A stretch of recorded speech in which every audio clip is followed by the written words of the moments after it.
시작.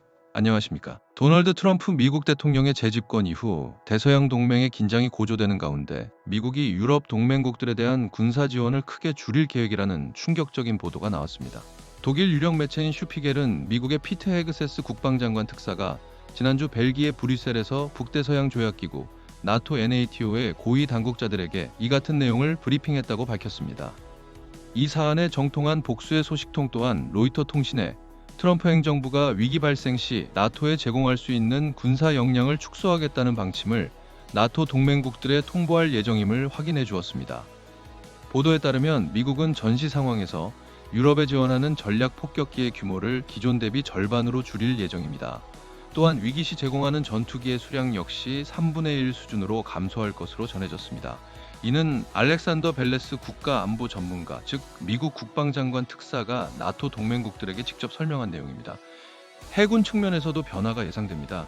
미 해군은 나토에 제공하는 구축함의 수를 줄이고 잠수함 지원은 더 이상 진행하지 않을 계획입니다. 이러한 결정으로 인해 유럽 지역은 자체적으로 정찰용 드론을 확보해야 하는 상황에 직면하게 될 것입니다. 더불어 미국은 무장 드론의 제공 역시 대폭 축소할 것으로 파악되었습니다. 미국은 다음 달 초에 개최될 나토 전력 산출 회의에서 이러한 계획에 대한 구체적인 내용을 추가로 발표할 예정입니다.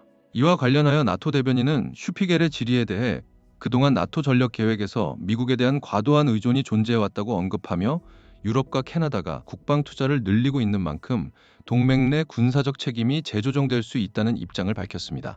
한편 마코 루비오 미국 국무장관은 지난 22일 스웨덴 헬싱보리에서 열린 나토 외무장관 회의에서 대통령이 일부 나토 동맹국들의 중동 작전에 대한 대응에 실망하고 있다고 솔직하게 발언한 바 있습니다. 이는 오는 7월 초 터키 앙카라에서 열리는 나토 정상회의에서 동맹 내부의 분열 문제가 주요 의제로 다뤄질 것임을 시사하는 대목입니다. 트럼프 대통령은 집권 일기부터 나토 방위 임무를 미국이 과도하게 부담하고 있다는 불만을 지속적으로 제기하며 유럽 국가들의 국방비 증액을 압박해왔습니다. 그는 지난 1월에는 미국 안보에 필수적이라며 나토 회원국인 덴마크의 자치령 그린란드 병합 의지를 드러내 대서양 양안의 긴장을 고조시켰습니다. 또한 이란과의 전쟁 이후 미국이 지원을 요청했음에도 유럽 국가들의 미온적인 태도에 분통을 터뜨리며 나토 탈퇴 가능성을 재차 거론하기도 했습니다. 마무리, 이번 미국 정부의 나토 군사 지원 축소 결정이 국제 안보 질서에 미칠 파장에 귀추가 주목됩니다. 종료. 옥강의야.